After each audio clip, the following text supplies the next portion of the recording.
welcome once again, everyone, after our traditional introduction.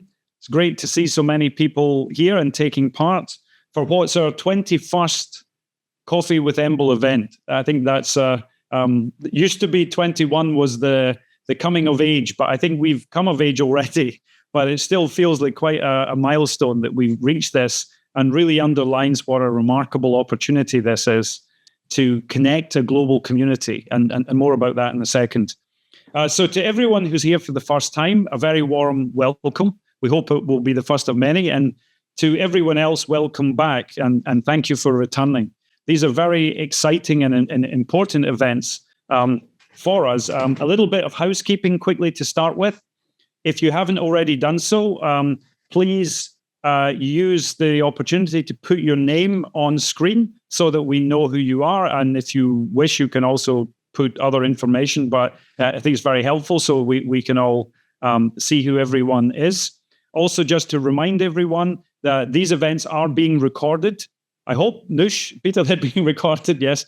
And this is very important because we've recorded the previous 20 events as well, and you can access these if you weren't able to attend them via the alumni website, and there's lots of great discussions there. So if you come along and you enjoy this and you want to see some of the discussion that's taken place before, please go and have a look, and please be aware that this is being recorded, and your continued participation means you agree to have this recorded and shared with the community. We also have a live stream option. I believe that's correct, Peter, that it's running. So you can access the live stream option, and that will give you a chance to see a transcript of what's being said. If anyone has an issue or a problem with that, you can see the link that Peter's provided in the chat. Please do use the chat to post comments, to post questions. We encourage this to be a very open, community, interactive event. Clearly, to avoid chaos, we can't have everyone speaking at once. If you would like to have a question asked to one of our guests, put it in the chat, and myself or Thomas can pass that on. Or if you would like to comment, put your hand up, please use your digital hand. And if we possibly can, we'll try to bring in you to make a comment or a response. So just before we start with today's theme, it will not have escaped anyone's attention that the last 5 or 6 weeks have been very upsetting and disturbing ones for Europe and the world in general. We are very aware of this.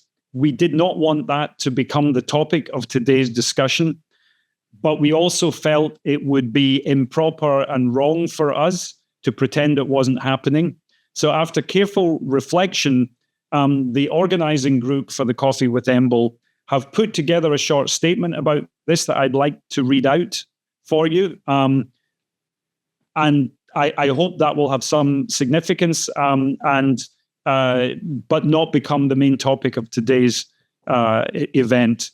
So we would just like to say that, sadly, as everyone's aware, there is a war once again in Europe. We've all been horrified to witness the scenes of destruction, the loss of life, and the resulting refugee crisis arising from Russia's invasion of Ukraine. As well as the ongoing physical war in Ukraine, however, we can see that there's a parallel information war also being waged, in which state-controlled Russian media present their population with an alternative reality and a reinterpretation of the data, images, and information being reported by the independent media from most other countries. Furthermore, the Russian government now denies their citizens access to independent sources of information that is not state-controlled and subject to official censorship. We in the EMBL community are a global, inclusive alumni community, and we recognize the terrible effects this war is having on all of our friends and colleagues in Russia, as well as in Ukraine and in all of the countries that many of us are living in, who are feeling the economic and social impact the war is causing. We come together at these Coffee with EMBL events to discuss and debate important issues, and we aim to learn from each other and to understand our world through an objective analysis of all the relevant information available without prejudice. While we are an inherently apolitical organization and we deeply respect cultural differences and the rights of everyone to hold independent views without fear of oppression, we nonetheless hold a set of core values and beliefs that we consider to be non-negotiable. Importantly, this includes the right to free speech, to freedom of expression, to free communication, and the acceptance of a fact-based, data-driven concept of reality. We completely reject any political or religious censorship that seeks to deny or misrepresent the reality revealed to us by observation and experiment. So I hope you are indulgent of me making that short statement, and that we can reflect on that and move on to the main topic of today's discussion, which is the very exciting one of how we discover how we deliver impact from the fantastic basic science that is done by the global scientific community, prominently people at EMBL and the alumni community. We have three great guests I'd just like to briefly introduce before we go on. They'll be familiar to many, if not all of you. Perhaps I could start with Gábor Lamm. So if I recall correctly, it was a long time ago. I did my PhD in Angus's lab from 89 to 94. And then left, and that's why I've become an alumnus. But I've actually been back since the year 2000 to head off the technology transfer activities of EMBL and its 100% commercial subsidiary called EMBL, which stands for EMBL Enterprise Management. So I've been back again for the last 22 years. But because I lived in between, and EMBL is not it's 100% EMBL subsidiary, but I don't have an EMBL contract. I'm an alumnus. So that is basically my relationship. Great. You're very welcome, both as an alumnus and in any other capacity you want to be here. Next, if I could ask Gitte to just briefly introduce herself. Hi, everyone. I'm Gitte Neubauer. I did my PhD at EMBL with Matthias Mann in 94 to 97, and then hang on to the new group which formed at that time with Matthias Wilm to found Cellzome. And for better or worse, I never left the campus. So managed through founding a company and then staying there and never leaving, actually being on campus ever since then. So we founded Cellzome in 2000, and since then I'm an official alumni, but are very closely connected, really.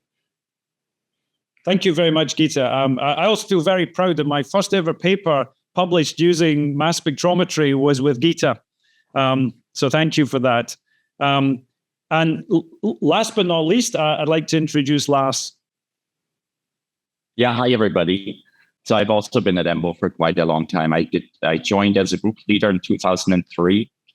And then I became head of the genome biology unit in 2009, and did that for 5 years. 2013, then I adopted a 50-50 position between EMBL and Stanford, and started to spend about a month at EMBL and a month at Stanford, traveling back and forth. And, I've been part of the Emblem Supervisory Board for 10 years up until very recently. So I've also followed that closely, and we'll get to talk a bit about some of these activities that have fallen in the translational space later. Okay, great. So we all know each other, and we're going to talk about this really important, exciting area of impact. And I think this is one we need to remember as well, that very often the external non-scientific community, this is the lens often through which science is judged. So there's a lot of things to talk about. We really welcome your views and sharing your ideas, not least about what constitutes impact. From my own perception, I think it's important to start off by saying that I firmly believe that doing high-quality basic science, publishing it in academic journals, and training a new generation of young scientists and engineers is impact. even if nothing else is done, this is absolutely critical impact. And I don't think any of us here today are suggesting that the only way you deliver impact is by commercializing things. Nonetheless, basic research, as we all know, can give rise to really important discoveries of practical value for society.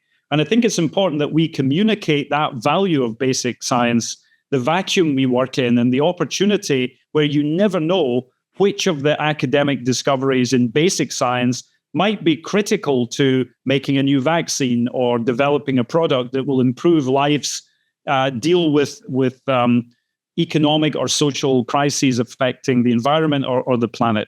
And we thought as a good starting point, it would be of value to the community to hear a bit more about what EMBL itself does in this direction, about helping to translate basic science discoveries into impact through the EMBL organization. So I'd like to hand over to Gábor to share a few slides and give us an update on these activities. Gábor. Absolutely. Thank you very much, Angus, for the introduction. And I completely agree with your comments. Let me just, what I would like to do actually is to just give you 3 slides to set the scene so that we're all talking more or less about the same stuff. So I want to give you a bit about the facts and figures of all the activities in translation and innovation at EMBL managed by EMBL. And we were set up in 1999, and we have a staff of 10. And in any one year, we deal with around 50 invention records. This is pre-corona. Obviously, during the corona period, that was slightly less. But on average, we have 1 invention record a week.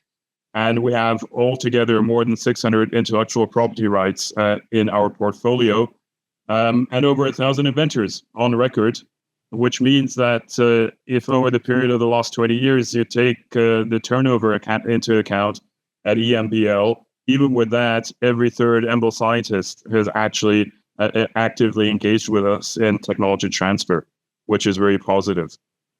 So we filed over 450 patents, and we have more than 250 patent families that have been granted from that, and 100 copyrights have actually been secured over term. We, in any one year, will conduct over 350 license, collaboration, and service agreements.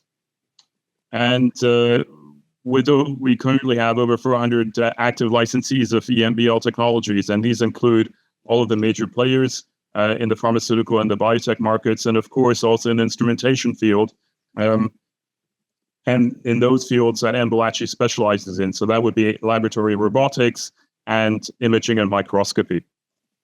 So over term, since the year 2000, we have actually generated over 70 million euros of surplus for EMBL for additional research funding, and this is after all the costs have been paid out.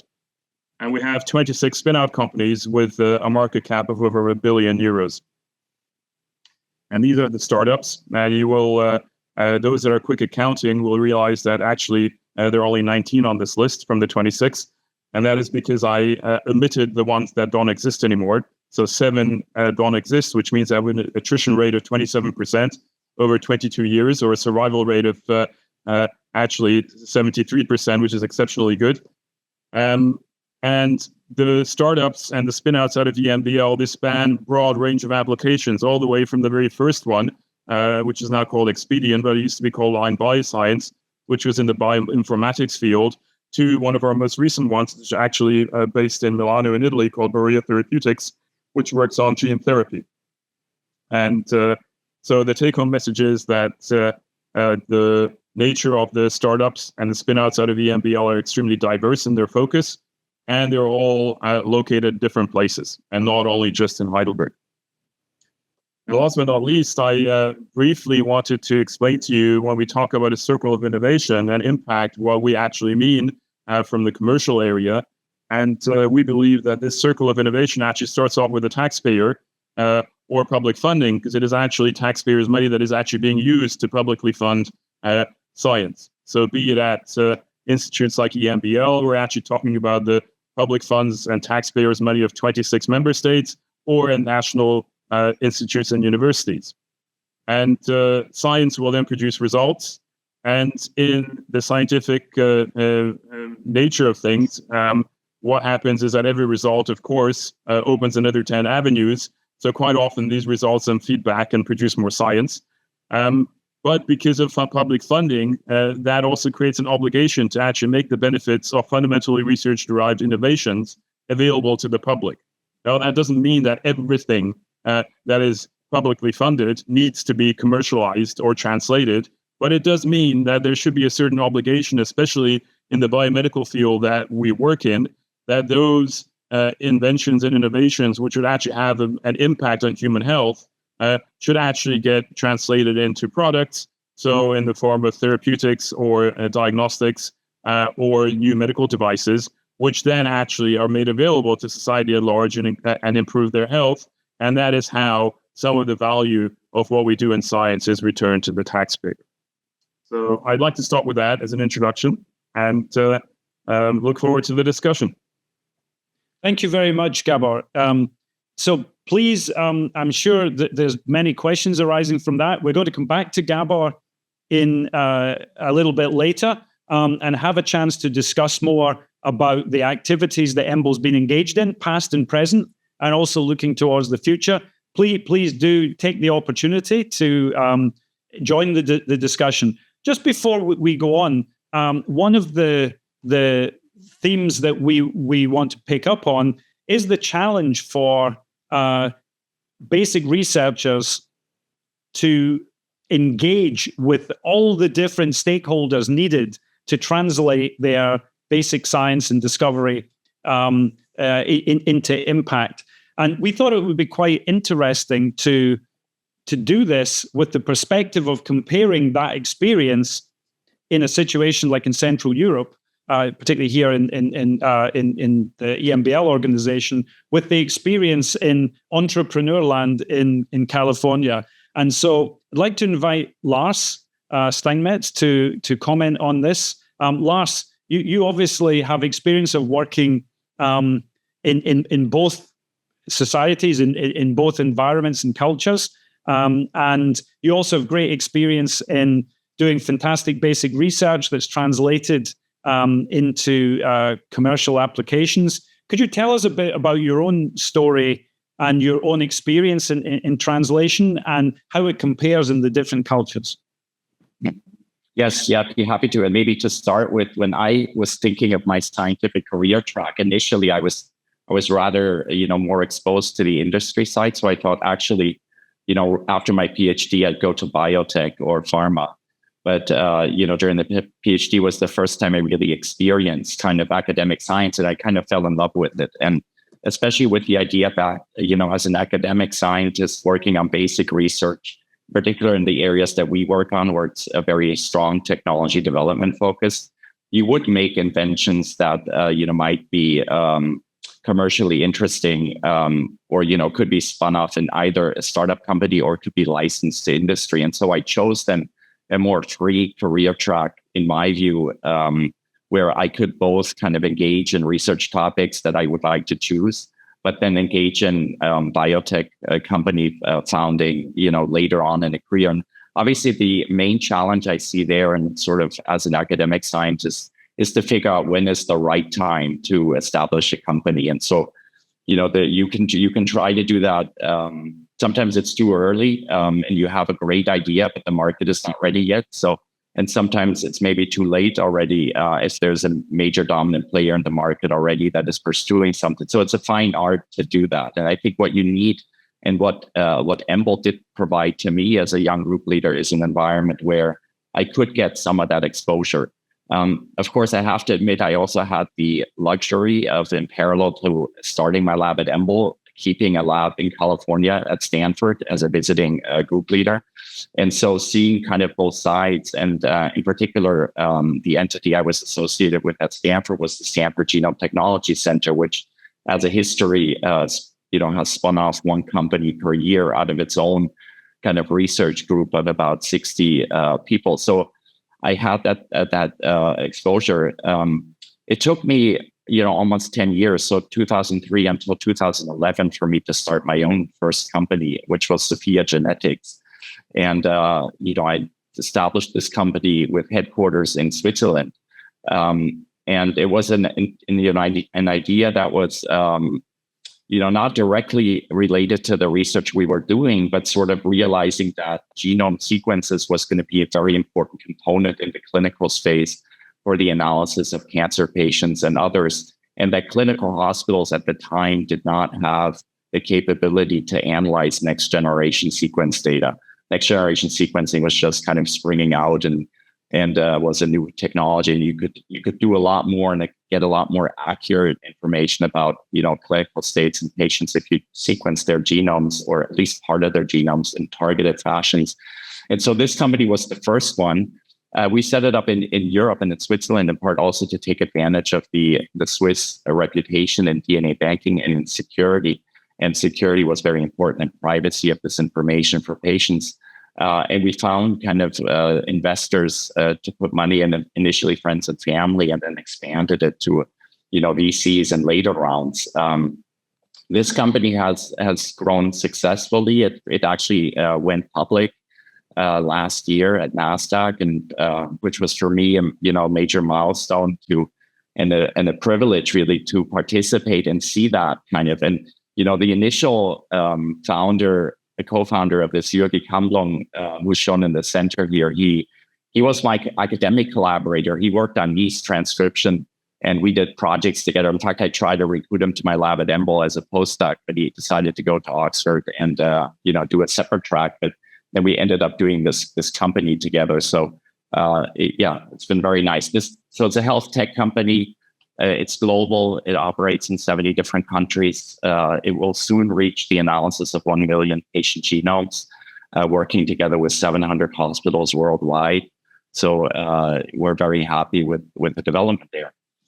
The next company sort of then took a couple more years later with another technology that we developed, which was magnetic levitation of cells. We established in 2017 a company that we named Levitas Bio.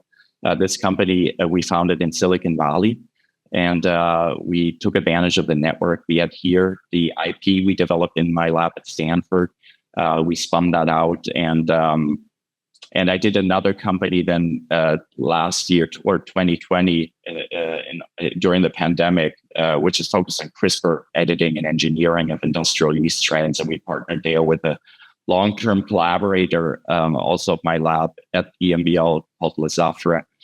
They fully funded this company, and with an interest to potentially purchase it if successful and certain milestones are reached.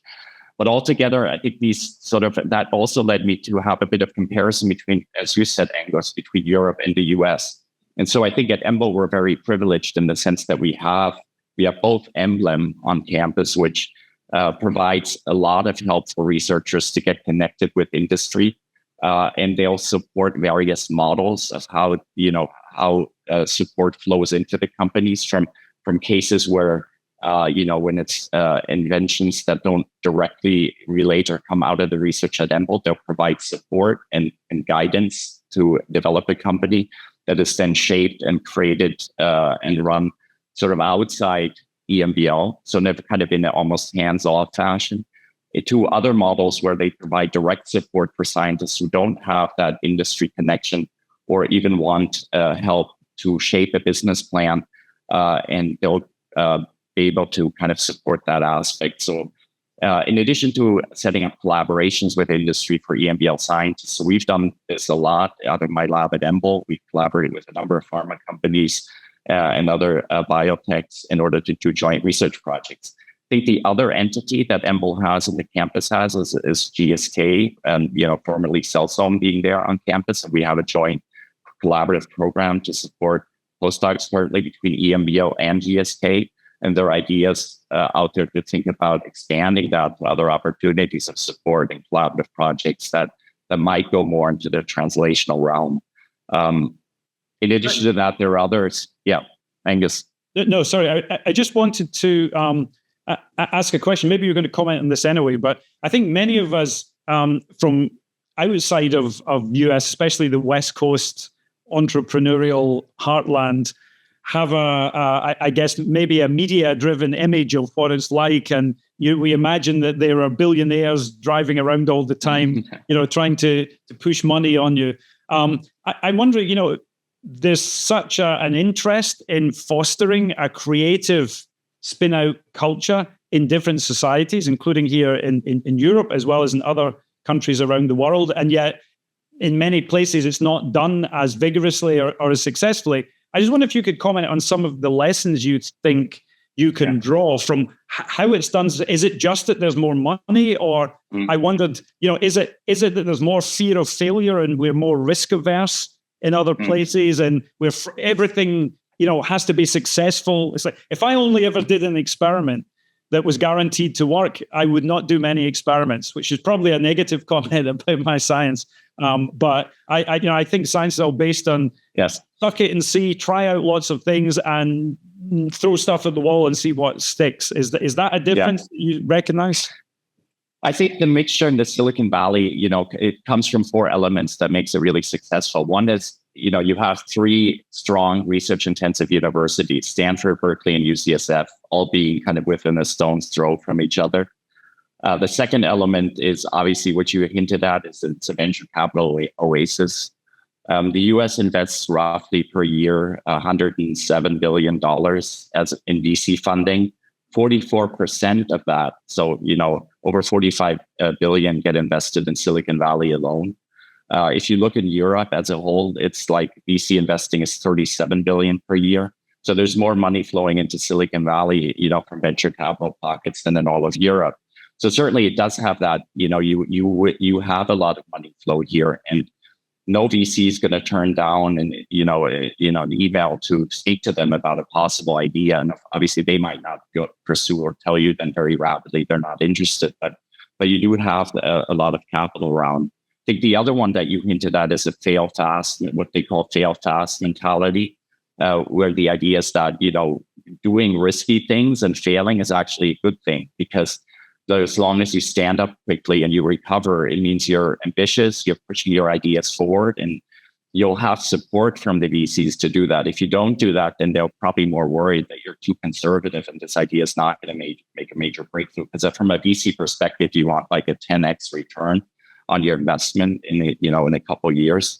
I think the other thing to be said about that, like fail fast mentality, is that the VCs also provide you with a longer run period. So they'll put more cash into the company, in each of the series of fundraising rounds, and that obviously provides the inventors with the possibility to take more risk, because they know that they'll be able to recover on that. The fourth aspect is a global diverse workforce that you have in Silicon Valley. People come from all over the world to work here, and that is great, because just like we promote diversity in research and in academia, the more diverse thinkers you have on board, they come from different backgrounds, they bring different ideas with them. They also have a different sense of market. So if you want to build a global company, having people from different parts of the world is helpful. So I think these elements are coming together. Now at EMBL, we're a little bit spoiled. We have some of these elements, but certainly, I've participated in discussions, with the German government in think tanks to think about how we, whether Silicon Valley could be replicated elsewhere. And it's difficult because you have these elements kind of coming together. But that is still to say, and I want to come back to the example of Sophia, which, I would say my most successful company is in Europe, the largest by far. So there are possibilities to do it. You just have to know that it takes a little bit more effort, I'd say, to make the connections with the people who have the money and are willing to pursue high risk ideas. I love the comments you made about diversity, Lars, and I want to just support and amplify. I really think that while there's a lot of box ticking exercises goes on in many places around addressing diversity, I actually think it's our superpower. And the diversity is the greatest strength we have in organizations and professions, because it really brings together people of many talents. Done correctly, it's the best of possible worlds. And that's why we should be encouraging it, not to meet quotas, but to actually, because it adds value to everything we're doing. These are very useful. I hope we can come back, Lars, and that you'll take part. I thought it might be helpful, actually. a little surprise for everyone. An unadvertised surprise guest managed to join, who I think can also lend an interesting perspective because, and this is my colleague, Sir Mike Ferguson, who's joined us. Mike, for those of you who don't know, is a tremendously successful scientist, deeply committed to delivering impact, and also had the experience for many years of working as a governor for the Wellcome Trust, one of the largest funders of research. And Mike, I wonder if you would mind sharing with us your own thoughts, both from the perspective of the challenges you can meet in the culture of academic research to translate it, and also how this is being viewed by funding organizations and trying to proactively, I hope, address these issues. Thanks, Angus. Thank you for your kind invitation to join this as well. And hello, everyone. And I really enjoyed the conversation so far. It's been terrific. So I'll give us sort of personal views, obviously. In terms of funding agencies, I think they're keen to see translation, but they're not very well configured for it. I mean, Wellcome Trust for many years had an innovations division, which spent about £100 million a year on driving translation and innovation. And that has actually produced many both small molecule drugs, biologics, and devices, medical devices over the years. But with their restructuring, many of you will know Wellcome has recently restructured itself. It's putting its translation into three key areas in infectious disease, mental health, and climate and health, rather than across the whole piece. So we'll have to wait and see how that works out. National funding agencies, so in the UK, Medical Research Council, and so on, BBSRC, and I'm sure it's the same in all of the European countries for their individual national funding agencies. There's a desire to see translation from the top of those organizations. They have little pockets of money to try and additional add-on funds, sort of pre-seed funding to help their scientists go from innovative idea to investable asset. But actually, in all of the countries that I'm aware of, that little piece of pre-seed funding before you go to venture capital, of taking an innovative discovery, you might have just published it, or you might have just patented it before you publish it, or it might be expertise or know-how that you can see an application for, before you can take it to venture capitalists, or if you do take it to venture capitalists, the first thing they're going to do is they're going to say, it's really, really nice, but you just have to do this, this, and this, and come back to us, and we'll have a proper discussion. Nobody wants to fund this, this, and this. Maybe with Emblem you have a head start at EMBL, which is terrific. But for most average Joes in a university in a European country, and then certainly in the UK, there is a dearth of that little tiny piece of extra pre-seed funding. I spend a lot of my time scraping around to find little chunks of change like that to help my colleagues take their discoveries to a position where they can have a proper discussion with venture capital. So that's number one. I think it was very interesting, the discussion we just had about the difference between America and Europe. America VC, venture capital, is much more risk tolerant and fail fast, recycle talent attitude. It is a bit more conservative in Europe, in my experience, but there's still quite a lot of venture capital money around in the European markets now. As equities have become overvalued, everybody's awash with cash, which is about to be inflated away. But awash with cash, everybody's been saying, well, where can we put our money? There's no point putting in equities; they're all overvalued. So they've been putting it into risk capital, into venture capital. So now is a good time, I think, to be trying to create spin-outs. But you have to have all the pieces in place. You have to have the ability to translate your discoveries to a position where they are attractive to venture capital, and then you get the seed and the Series A funding in place. And lastly, one thing which concerns myself, and I know concerns Angus as well, is it's nice, if you can, to keep that investment local to the founders, not only for the benefit of the company to be close to the founders, It's not essential, of course. A lot of companies, go off to Boston or whatever.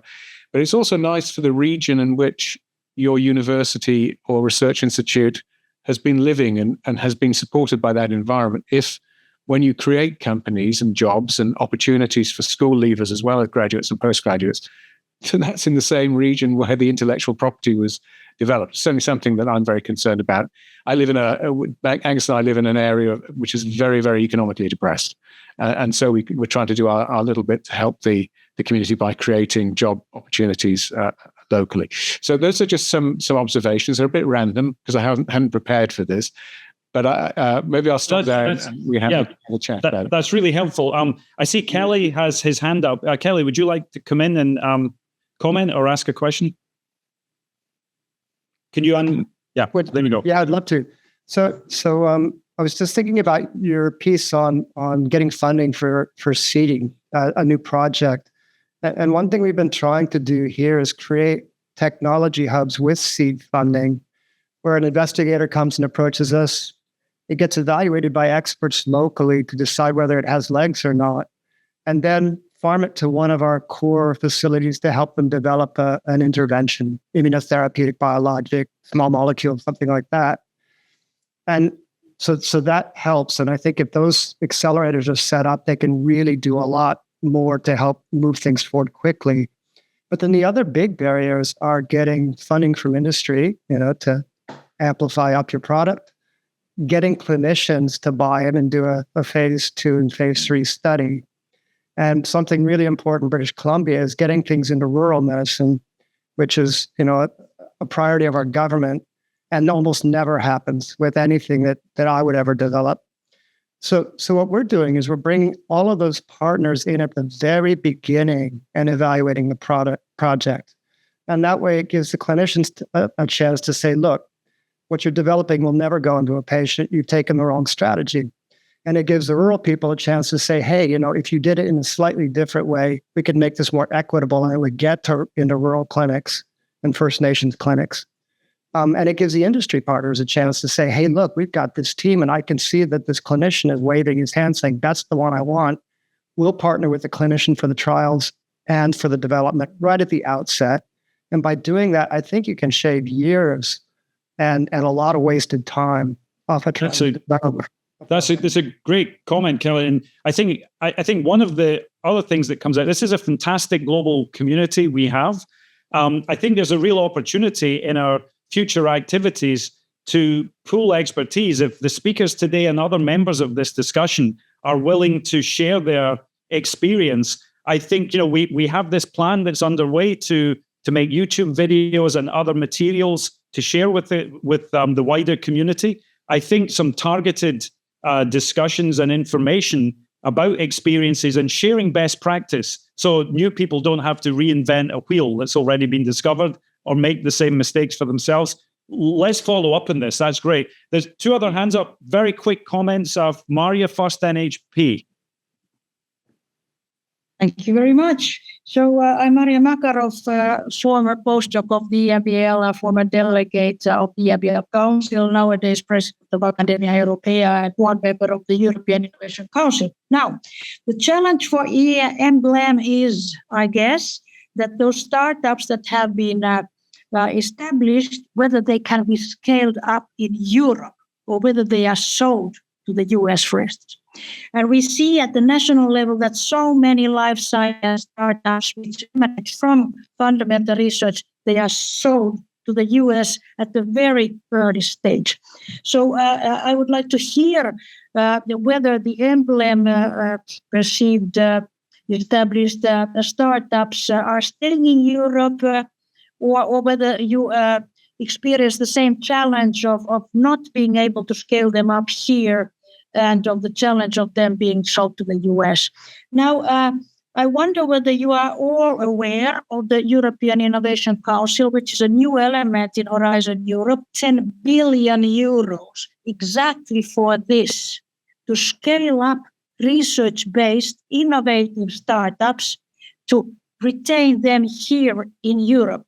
And there's a lot of money available. First of all, there is money, several million grants for academic research, fundamental research on emerging technologies, and then for the startups to get grants to further their research activities and to have equity investment. And there's this EIC fund which has been established. So far it has 3 billion euros and growing, where these startups can get at the moment up to 15 millions of equity investment.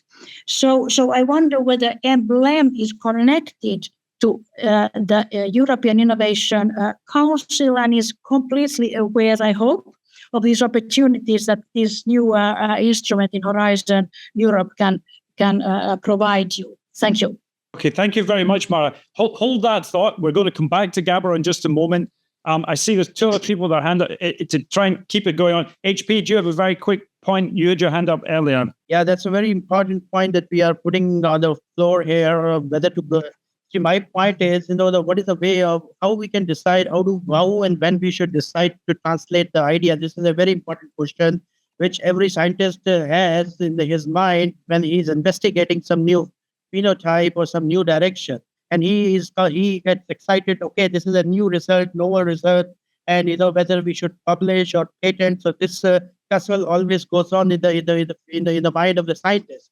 Now, from the perspective of the national and geographical perspective, it is very important decision whether to patent or to publish, because many times, sometimes you see that you publish the very good finding and then you get a comment, why don't you get patent? And currently the money for the research is reducing like anything, right? So in this contest, how we can make our research more effective and more accessible to the public domain, whether by patent or by publication. My point is, there should be one forum which EMBL can constitute as a consultancy for a scientist working to discuss and assess whether to go for the patent or go for the publication. I think this way, if we make a kind of consortium as an outcome-based mission connect or something, that would really help scientists at the global level or the person who are working with the EMBL and alumni member particularly. Yeah, I think that's also a great point. Thomas, do you want to follow up? Yeah, so actually HP was giving a great lead into a question that we can pose to, I guess, Gábor, but also to Lars and Mike Ferguson. I mean, the point of view of a scientist, and I'm a fundamental scientist, is always, try to do the most exciting science, try not to be particularly, focused on something because of a contingency, like I have to translate it. But how can we convince the scientists to move a bit from their point of view and consider early on, these steps which are non-familiar? And maybe we can have an answer from all the 3 points of view, which are sort of, artificial, you can say, a little bit of a opposite. So maybe Gábor can start, and then we can hear Lars briefly and Mike about it. So thank you, Thomas. I've been writing notes to address all the questions. So I'll first go back to what Mike Ferguson said. And I think that it's not just about how much VC money is available. So that's sort of the only success criteria of Silicon Valley in the United States. I think it is a big thing to do with the failure mindset. So I still think that in Europe, we are trained not to like failure. And often it is happening less. But what used to be typical was in continental Europe, if you were a fundamental researcher, and you decided that you would give your name and your ideas into a startup, and that went belly up, then your colleagues would also ridicule you and question your fundamental research capabilities, which one has nothing to do with the other. So I think there's a much higher fear within the basic scientific community in Europe that if you're going to fail in an entrepreneurial setting, that you might actually lose credibility also as a basic researcher. And that never happens in the States. So in the States, the idea is actually, if you haven't failed, you're never going to make it. So they love serial entrepreneurs, and they're not going to take you seriously, at least until you have failed, because every time you fail, you learn a lesson, right? So this idea of taking risk is incredibly important, and doing things which you, just like in an experiment, you try to prove or disprove a theory. But when you're actually going into entrepreneurial setting, you have to take a lot of risk. And one of my favorite sayings or quotes, which is allocated to Henry Ford, is that Henry Ford stated that if I would have asked my people what they wanted, they would have said faster horses. And instead of that, he invented the automobile, right? So I do think it's also a question of mindset. And last, on the points that Mike raised, yes, at EMBL, we have a proof of concept fund. Just for that, to take ideas which are beyond the lab bench of the research institute, but are not anywhere close to being embraced by potential commercial partners, to develop those further and put meat onto the bones. So we would do things like lead compound screening and pre-tox studies in medicinal chemistry, or develop microscopes from a light sheet table, which you can't really commercialize, and give it to an engineering company so they can redesign it and make a sleek desktop device out of it. So we do have a proof of concept fund.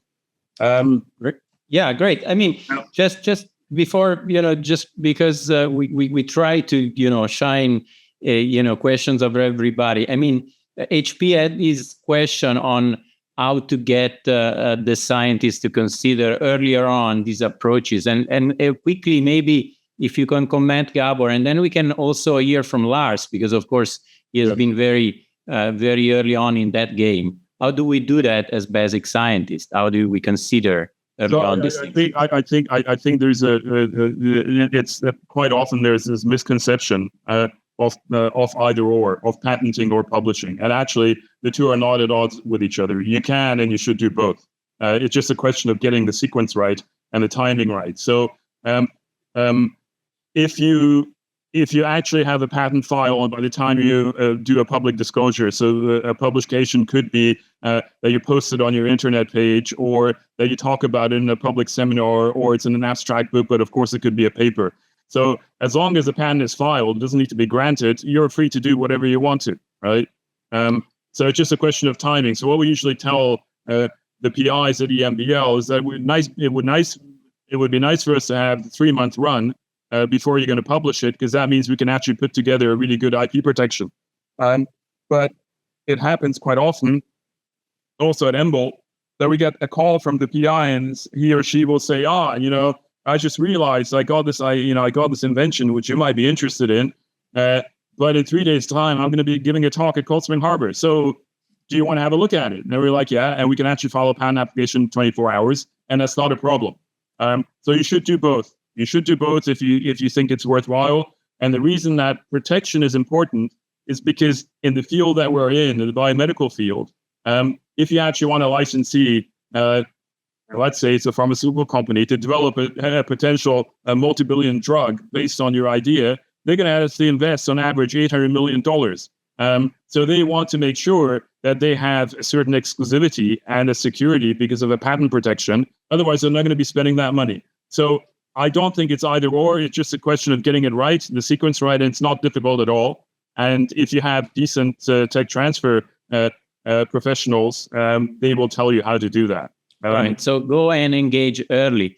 And speaking with Lars, if he's still with us, I mean, how did you get into consider these approaches and translating your science so early? I mean, what was the motivator for you? I mean, you're a fundamental scientist by training.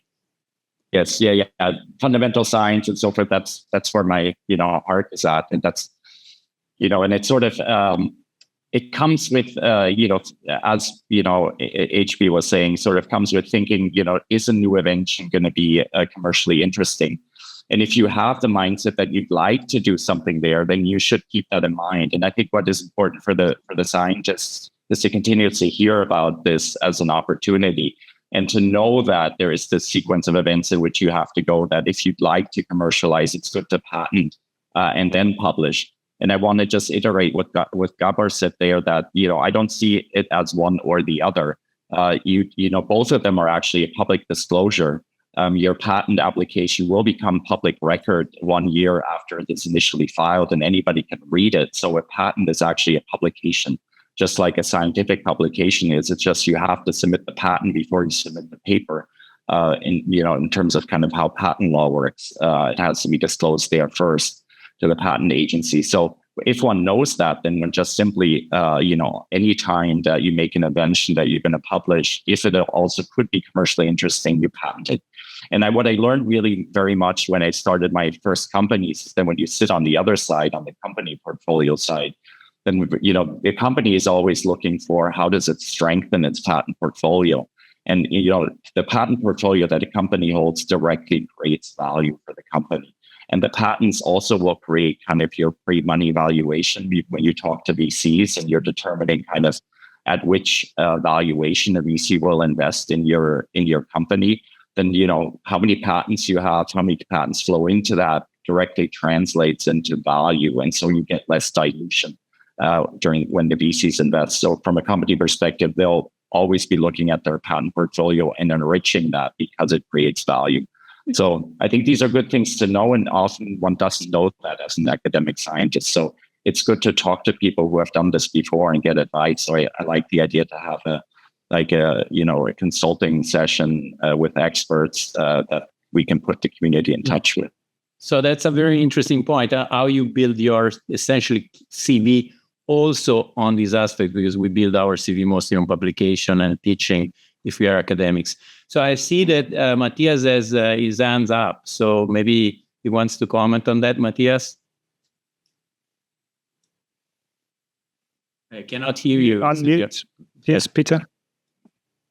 Now I can unmute myself. Actually, maybe I can suggest, I have a thought for the discussion, but I know that Ruben Abagian had his hand up very, very long. I think he just gave up. So maybe you should ask him before me.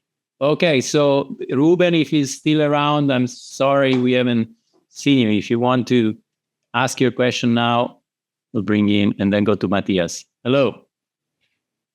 All right, so I got it. Sorry, well, I have nothing very important to say, but I left the EMBL in '94, was led at Philipson to help him build this Kerbal Institute in New York, and then founded a company called Malsoft, and now I'm part of many startups. So I just wanted to add one angle is that speaking about like pre-seed money, is that it's very important also to take your personal risk. And what I did is like I took my EMBL, retirement and whatever the package, a very nice package at that time in '94, and just spend it on paying my friend a salary. So I know it's a big step forward, and it's not what all of us want to do, but it shows that you believe in what you do, and then you're really committed. And I think after that, everything was easy. The company became profitable. And another small point is that I think, speaking about like territorial differences, I think at least when we pitch now, so most of the investment funds and organizations, they're international. I say it's hard to, they don't have really boundaries. That includes, they may be centered or they may originate from one particular location, but they become international. I think it's also an important angle. And there is there is this moment. I think there is a cooperative effect. So the ideal perception from them is the feeding frenzy. When they see that somebody is interested in you or two companies, then suddenly there is a feeding frenzy. Everyone wants to invest in you. All right. So these are 2 cents. Thank you. That's a great comment, Ruben. And I think we're really getting a really useful idea that we can put a lot of value together here. Perhaps another idea of creating a forum for connecting alumni with potential sources of investment that would be incredibly valuable. Yeah. Sorry, I know that some people have to leave. So Matthias, can you follow up? So I think one element to add to the discussion that we haven't had so far, I think, is that of institutional leadership. I have been at EMBL since 1989. That was a time when Lennart Philipson was the DG. And I would say probably unrelated to him and more reflecting the times. In those late 80s, early 90s, there was a sense at the best academic institutions, at least on the continent in Europe, that you're either an academic person or you're after the money, to put it shortly. And so it wasn't appreciated and encouraged. And then when Fotis Gafatos came to EMBL, that totally changed. So Fotis, I think, brought to EMBL the notion that this is not an either or, and that there is not the good side and the bad side, but that both of them are good sides. And I think he created a culture where if you wanted to think about making your academic research, translatable, that should be facilitated. And if you didn't want to pursue that path, that should not be penalized against. So it was really a free choice. And if you were open to pursuing the path to spin-offs or licensing or patents, that was facilitated. That was the foundation of Emblem at EMBL. And I think it really made a huge difference to technology transfer at EMBL. And I have to say that while Fotis was DG, it was when Cellzome was started. One of the first bigger and substantial startups from EMBL. And Nardis was started. That was a company that I was myself involved in, that went public and was later sold to Roche. Several companies were started, and it was light touch. I could continue focusing on my academic research, and at the same time, with the help of Emblem and the connections that were made for you, as it were, with relatively limited extra work, you could move forward. And while Ian was DG, I think that was just continued. Very pragmatic, supportive, I never felt that, failing, with your company would carry a penalty. And I think it's just important that as we move forward, that kind of spirit is maintained and ideally amplified. And I think, our current DG, has only been around for 3 years. So I remain open to where things are going, but I very much hope for this very important entity of technology transfer that that spirit is carried forward. I do have observed that there is a major influence on the culture you create as an institution towards or against translation into startups, etc. Thank you. I think that's a great comment, Matthias. And I think one of the wonderful things about our alumni community is that EMBL has spawned so many people who've gone on to become research leaders throughout the world. And I think that's an important message to understand what an important top-down role leadership can provide. And so hopefully we can help to promote and share information bottom up and top down for people to help do this. I was very keen to get to bring in Gitte. I know, Jonathan, you've had your hand up for a long time. We're very keen to engage people. Would you like to comment now? Hello. Well, it's following up immediately on recent comments. So okay, go for it. I'll be very quick. So the first is to follow up on what Matthias just said. From the experience that I had in France, the major change came when an INSERM institute, INSERM nationally, had structure they called INSERM Transfer, which was sending people with a dual training in science and intellectual property rights into the institutes on a regular basis. So they were having interviews, they were coming into your lab on a 6-monthly basis, saying, how are you getting along with your projects? And so they were really intercepting upstream of the whole process. And that was, we did a whole series of patents that we wouldn't have taken the effort to do them if that mechanism hadn't been in place. So that was one thing that seemed to work very well. But I also wanted to come back with something to Gábor said about getting the sequence right. And perhaps this is for discussion later. So there's, in parallel to this, all the patenting that's required, and the way that publications have always been a way of filtering the making it scientific information broadly available. There's now the open science initiatives like EOSC and EOSC Life, which is trying to push for an earlier non-embargoed release of primary data in what they call this fair manner, which by definition means that it should be exploitable by anybody, even the person who didn't produce that primary data. And I wonder just what the consequences may be in the future for IP. That's a good point. We'll come back to follow up on that and invite people to comment on it. I think this is a good interface as well, as we've been talking in a slightly more abstract way about this whole process. I'd really like to bring in Gitte, who's anything but abstract, who's a great example of someone who I fondly remember working closely with when I was in Heidelberg at EMBL, and Gitte worked in the lab next to mine. We collaborated, and then Gitte went on to go through that journey of translating from a fundamental basic science career into a startup career into big pharma industry. Gitte, could you share some insights from your journey? Sure, absolutely. Thank you, Angus.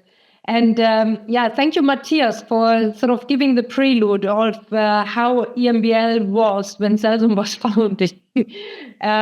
It was when I finished my PhD, and I said, people asked me, what are you going to do? And I said, I'm not sure. Industry or biotech look really attractive because it combines, a purpose which is more than publishing papers. Sorry to say that for a research community, but then it was very important to me. I needed to see that I'm producing something that is immediately more valuable and doesn't have this long-term, basic research, comes to something in 20 years. I couldn't quite see myself working on that. And when people ask me, what are you going to do? And I said, industry or, biotech, ideally. They're saying, but you published so well. I mean, it's like a second choice of career, yeah?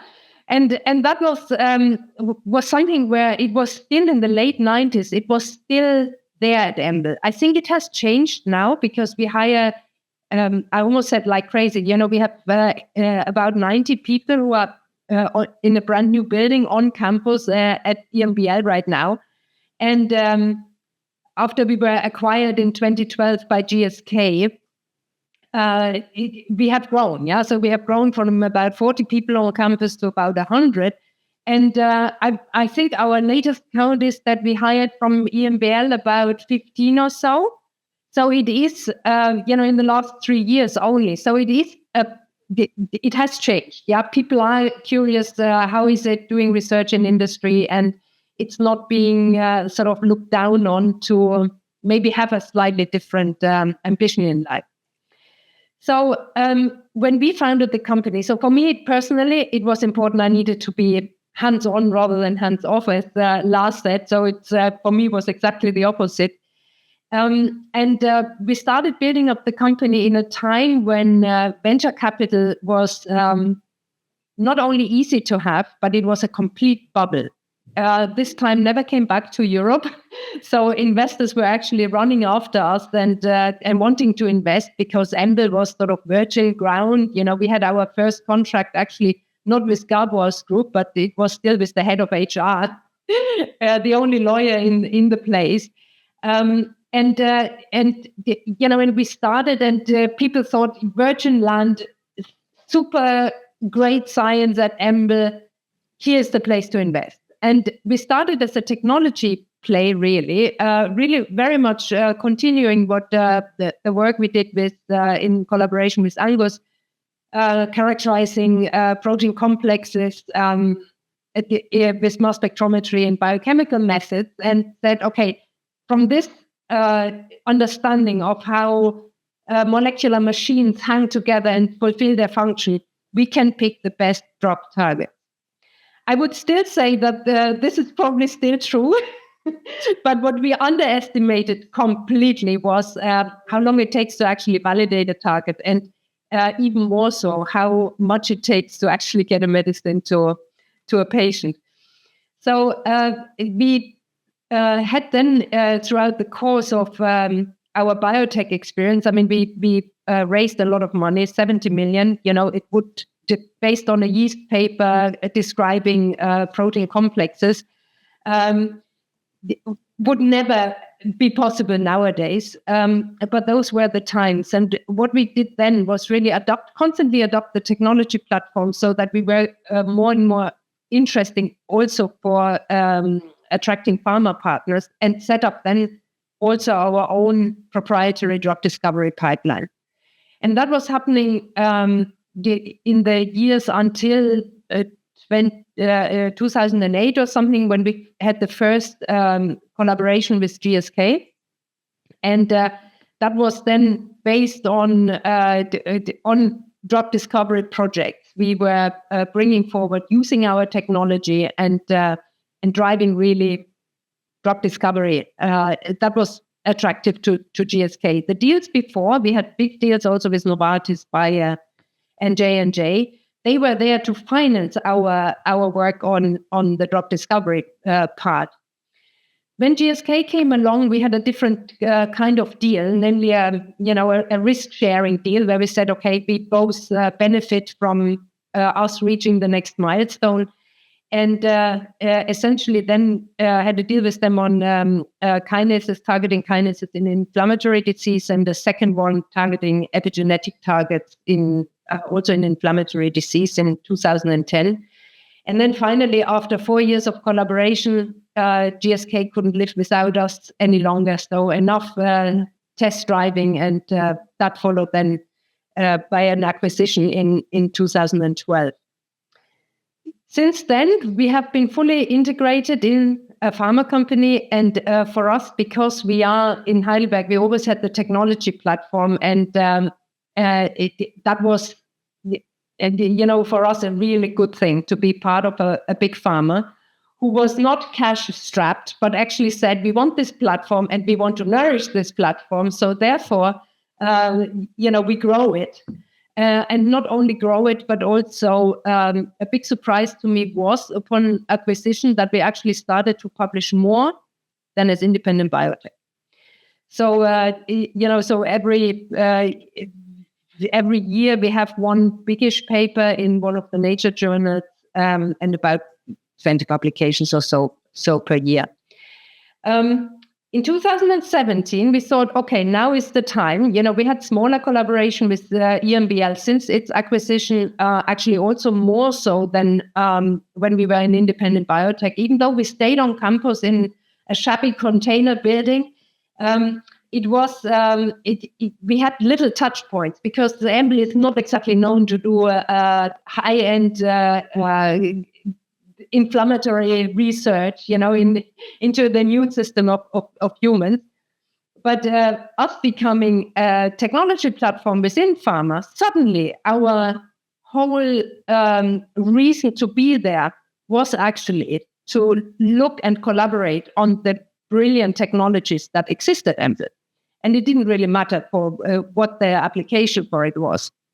So we had smaller collaborations, and then in 2017, we put a framework agreement in place and have now a strategic collaboration with EMBL. And a lot of the publications you will see from Cellzome actually have EMBL co-authorship, because that's a fantastic vehicle for us to test out new waters, do the risky stuff together with our collaborators, and internally do the things which are really driving the pipeline. So that's where we are now. We still, have a lively collaboration, and are trying out in this collaboration also always new models how to work together. And I think Lars touched upon that because he sits on our joint scientific advisory board. Is that we are also Can I ask a quick question, and Gitte, actually to you, but maybe more broadly? And yeah, I see some hands up, so I'll definitely try and bring everyone in. But one of the things that came out of thank you for sharing your perspective on this. Again, I think these stories are very, very important ones to capture. There's very often a description, which also I think you alluded to, that it's assumed that if you move from academic research into industry, it's a one-way ticket. You're going over the river Styx and you ain't coming back. How do we break that down and make it? I mean, I think maybe that would be one of the ways that we get better interaction between industry and more spin-outs is by having the movement much more in both directions. Angus, I couldn't agree more. It's having more interactions and maybe also more switching. And we had several Cellzomers who have now also gone back to academia and have famous academic positions. So it is possible, yeah. And also having our postdoc program where people can work at GSK and at Cellzome and at EMBL. That is also, it gives a completely different feel, a completely different openness to really say that these are not the enemies. It's actually, we are struggling with the same problems. Let's try and solve it together. Yeah, there are some programs, for example, funding PhD studentships or possibly postdoc positions that include a requirement and certainly an opportunity for a work experience. I don't know, Lars, is that something that happens more commonly in California or not? Do you think that's important? In terms of having exposure to... bidirectional.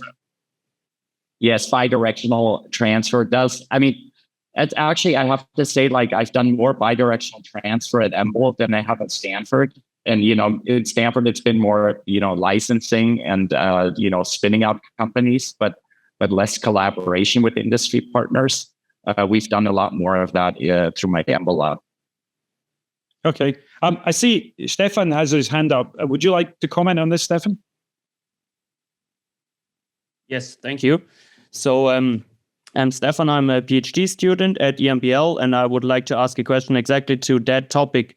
Namely, as a young scientist, how would you manage to follow a startup idea time-wise while pursuing an academic career during which at no step, is it PhD, postdoc, or junior PI, there seem to be time left for such activities? So a gap in the CV is rather viewed critically. So when would you do it then, except waiting for being a senior PI? Okay, who would like to answer that? Very good question. So I can comment on that. So maybe very unusual track, but when I was a PhD student, the two students in my lab, and it was at Stanford, both interrupted their PhD to go found a company and did that for 3-4 years, came back, finished their PhD. And then one of them went on an academic kind of clinical track, and the other one went back to the company after that, the same company they had founded. That is probably pretty unusual, and I haven't seen that happen again. In most kinds, it's true, kind of what you say, Stefan, that like in an academic world, especially during your PhD and your postdoc, the clock is ticking, and you don't have time like to do a company on the side. So it's probably rather something you do later once you have your own lab. And maybe not also during the very first years of running your own lab, because you're trying to get your academic reputation established. You have to publish papers, you have to go to meetings, and get grant funding, and so there's limited time. But later, so after a few years, I think you have when the lab is sort of running, you can create a little bit more time to think about alternative avenues. And it's not like you're doing a company is really. It can be as much work as you want it to be in a way, right? So, I can give you an example. So all 3 companies I founded, I didn't join the company in any, functional role. I didn't have a leadership role. Usually my function as an academic founder is to be on the board of directors for the first 4 years or so. And they meet every 2 months. And then in addition to that, you're pitching to venture, VCs at the beginning, and getting the investments on board. So the first year probably is the most work, and then it kind of falls off, gradually after that time. I'd say it's not much more work than, let's say, having 2 additional postdocs in your lab, or 3 that you're mentoring in order to do a project. It's just an additional project you take on board that. Very similar to an academic lifestyle. You want to get it funded. You want to guide the people. You want to think about future directions. Say the only difference is that a company has to be a lot more focused. So, as in an academic lab, where you're kind of exploring, and if you don't pursue later on, it doesn't really matter. In the company setting, you do get tracked, and you have to report results every 2 months. Good. Okay, that's great feedback. I hope that helps, Stefan. Mike, I see you've got your hand up. Mike Ferguson, would you like? Yeah, I'll just be very brief. I mean, Lars is completely right. The normal natural history is that people who've matured and have their own independent laboratory and have been quite successful then have the bandwidth to think about spinning out and so on. But, people are at their most innovative when they're younger, to be frank. And we as research leaders need to get out of this standard academic model. I mean, we're a peer-reviewed society, right? And it's up to us to have the leadership characteristics that enable people. And I have to say, the academic community in general, I'm not pointing this at EMBL, which is far more advanced than most places, but in general, the standard academic model of the academic community is incredibly conservative and doesn't like any of this. And somebody said, how do you get over that fear factor of doing translation? Your leadership of your organization needs to license you to do it. They need to recognize that you going off and trying to create a spin out, even if it fails, that's not a failure. They need to account for that in your workload model and in your promotion and so on and so forth.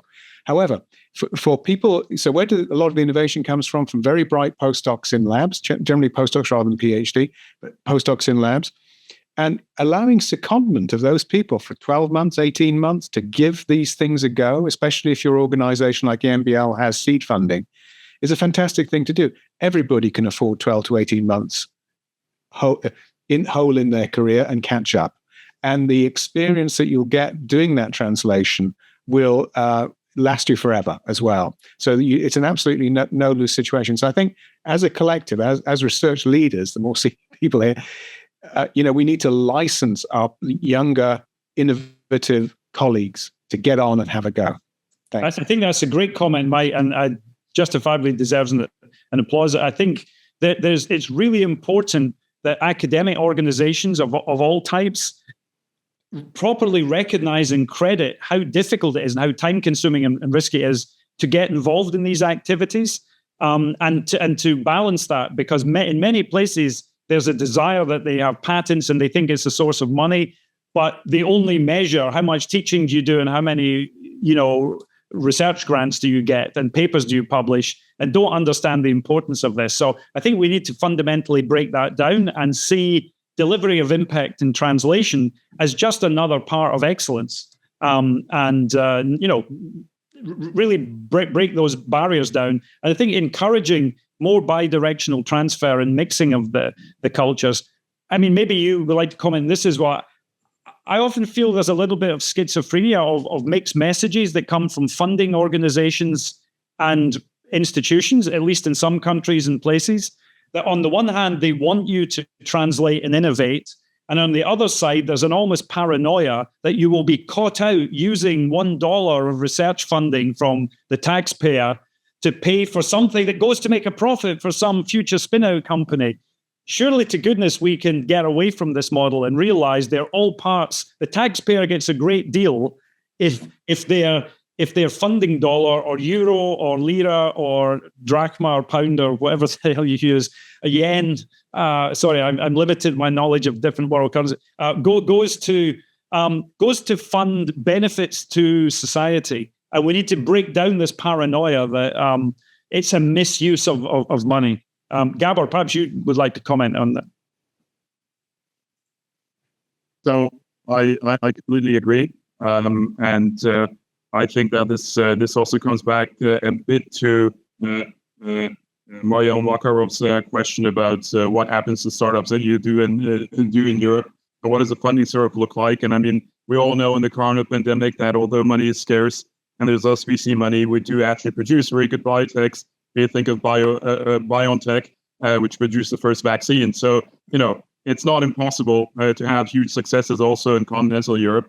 And I think that yes, both should be possible. And I think it's important, not just this two-way road of going to, not just taking time out to go into a startup or into commercial research and then coming back, but to actually have an avenue that after a certain time, if you're a researcher in a commercial setting in the pharmaceutical industry, and you decide that you would like to go back to fundamental research, that should be possible too. So not just a time out to do it, but actually to make the walls disappear, and for the path to be really open both ways. And we've had examples at EMBL where we've actually had people from Cellzome, for instance, to come back to EMBL as group leaders and get to know who I'm talking about. So that is certainly possible. And ultimately, converting what we do into something which is useful for society is what we aim at. So in tongue-in-cheek, I could say that it doesn't matter where the startups are. I mean, of course, in the local community, it matters. It's the value is on the one hand, of course, the jobs that it creates, but on the other hand, ultimately, if you're talking about impact from these inventions for healthcare, then the only thing I really want to be sure about, I don't care who makes the money on it. I want to make sure that the product is available for everyone, right? That is the most important part. Then, of course, the secondary part is who makes the money on it. Is it better if we keep the money in Europe, or is it, or do we sell everything off to the United States? And it's not as simple as that. It's not a political decision of where we actually sell off the companies to. So we're very happy and proud that most of the startups out of EMBL are actually still in Europe, and there's only one which has actually gone to the States, and well, actually three. But they did an IPO in the United States, so they set up a subsidiary there as well, at least one of them. But the fact of the matter is, you have to go where the market is, and you have to go where the opportunities are. And if you want to solve the startup business and innovation politically, you're going to fail. That's not. It's just an impossible task, because a third of the world market for biotechs is the United States. So you cannot.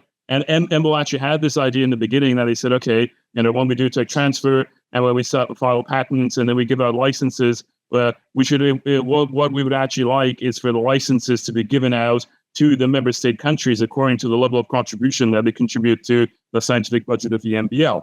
And of course, that is complete nonsense. It doesn't work that way. And ultimately, also, EMBL understood that the real impact from this is the products that come to the market.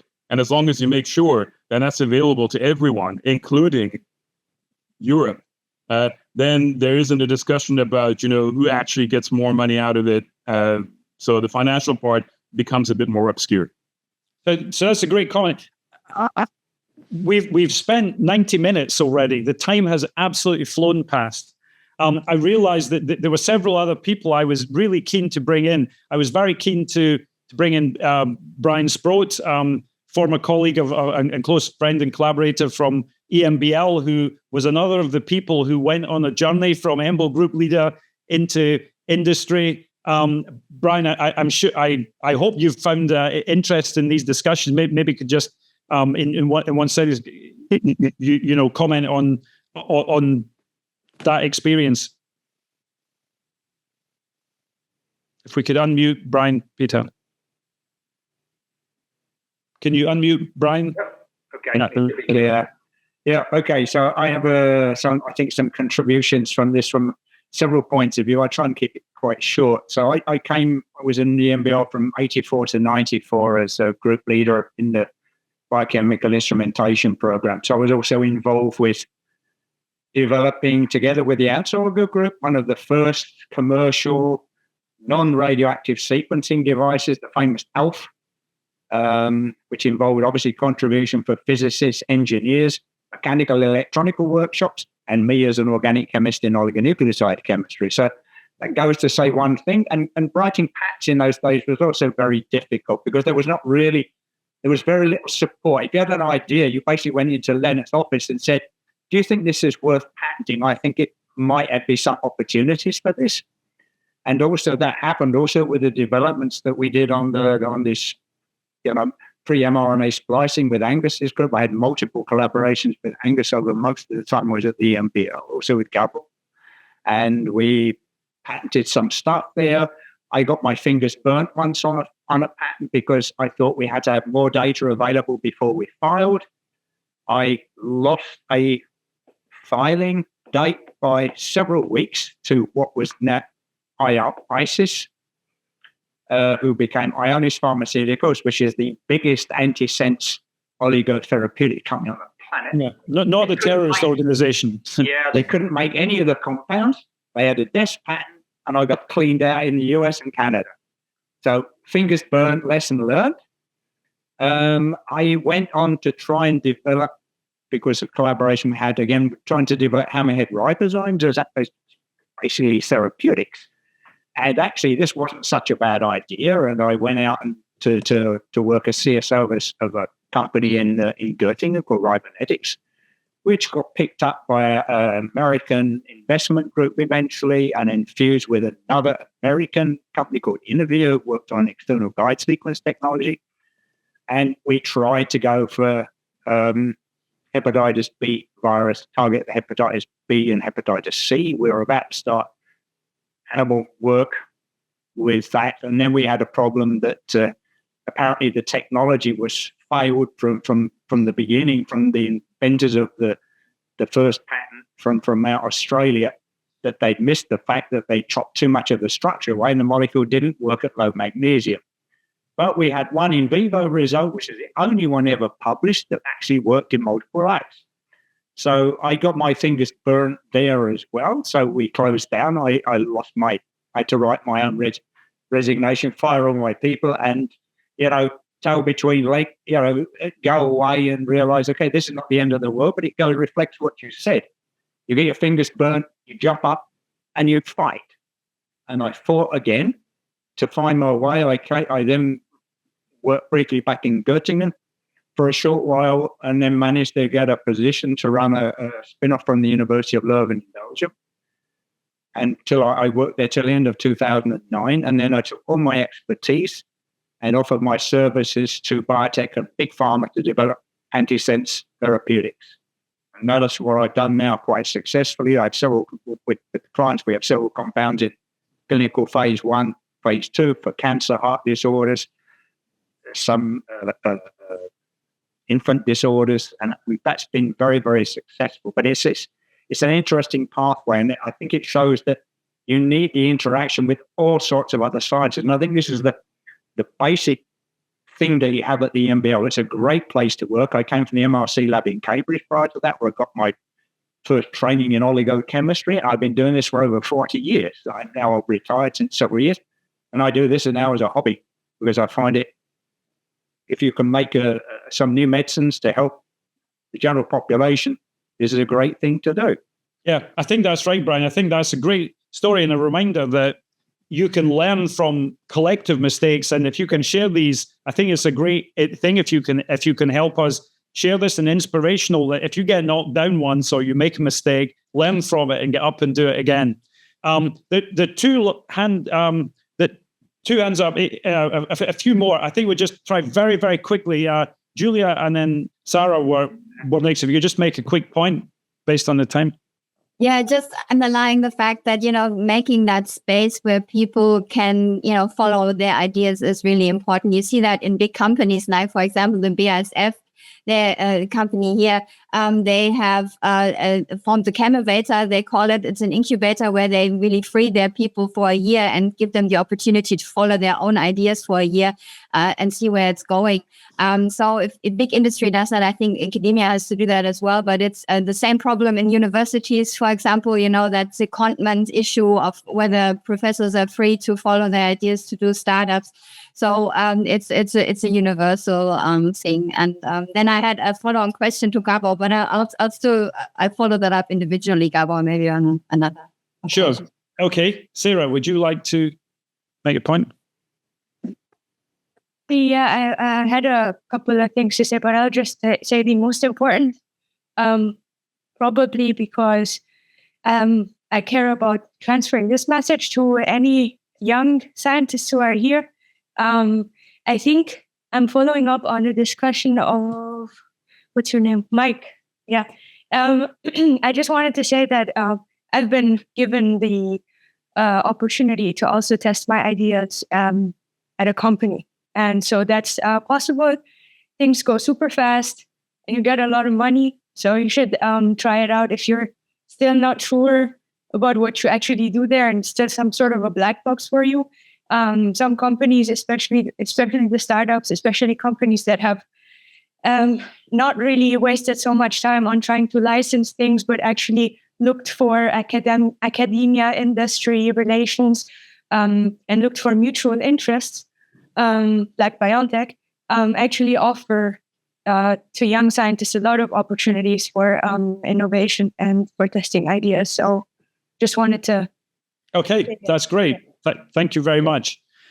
So we have, I hope you agree with it, a fantastic, lively discussion covering a wide range of issues. I think what we also see is this is another of the topics we've discovered that is of huge value, because the discussion and the points to be made, we could certainly have gone on much longer. I'd like to advertise the fact, if you are interested in this topic, that Mike Ferguson and myself will be organising with EMBL an event in Dundee in the UK on the 30th of May, not the 31st, as I wrote in the comments. We invite anyone interested to come and join us there. It's a free event, and we're also hoping to be able to live stream it. So we encourage anyone here today or any of your colleagues to listen in and comment online. I think this is going to be a really interesting event. The topic is so topical. It is so relevant to the challenges of today. And we'll also be having senior representatives from funding bodies, from industry, and also from venture capital coming along to talk about the experience from their own perspective. So please do come and join us with that. The next Coffee with EMBL is scheduled for Friday, the 14th of October. And we hope to see you all back there. But before that, on Friday, the 8th of July, let's not forget we have Alumni Day. And that will be hopefully an opportunity where many of you can also join us at the Heidelberg campus, or else join online. So we hope to engage with you and see you then. I also want to give a shout out to the fact that we just had yesterday World Health Day. And this is organized by the WHO every year, drawing attention to health topics of concern to people all over the world. And this year, the topic was Our Planet, Our Health, which coincides with themes that are very central to EMBL's current and future research plans and to the interests of many of us here. I'd just like to finish off by thanking all our guests. Deeply grateful to you, to Gábor, to Lars, and to Gitte for coming and sharing your time and expertise, and to Mike, of course, who was our stealth guest who came along. And I also want to thank all of you in the community who attend these events for participating in the discussions, and really hope that we will see you all again very soon, and invite you all to interact with us as we try to put together information to spread best practice and information. And I hope Lars and Gitte, Gábor, and the other Brian and the other contributors, that you'd be willing to work with us to put together information to help bring this important topic forward in a positive way. So thank you all very much. Have a great weekend, and we'll see you again soon. Bye-bye.